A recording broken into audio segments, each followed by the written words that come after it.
Malaking tulong sa mga magsasaka sa Cagayan Valley ang ilang araw na pag-ulan para sa irigasyon. Ang pamahalaan naman hindi magsasawang tumugon sa kanilang pangangailangan. Ang detalye sa Balitang Pambansa ni Dina Villacampa ng Radyo Pilipinas, Tugigaraw.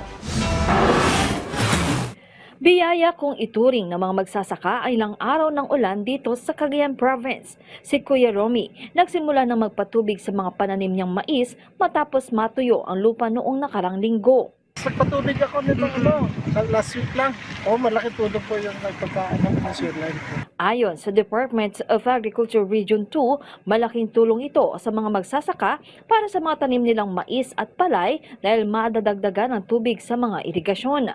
Tiwala ang kagawaran na makababawi ang mga magsasaka sa tulong na rin ng pamahalaan, lalo't malaki ang nawala sa produksyon nila dahil sa mga bagyo noong nakarang taon. With interventions na pinano po natin for our farmers here in Region 2, we expect na abot po tayo ng 3.1 million metric tons. Kabilang sa mga ipinamamahagi ng DA ay binhi at abono para sa mga palay at vegetable seeds, pamalit naman sa mga nasiryan nilang pananim.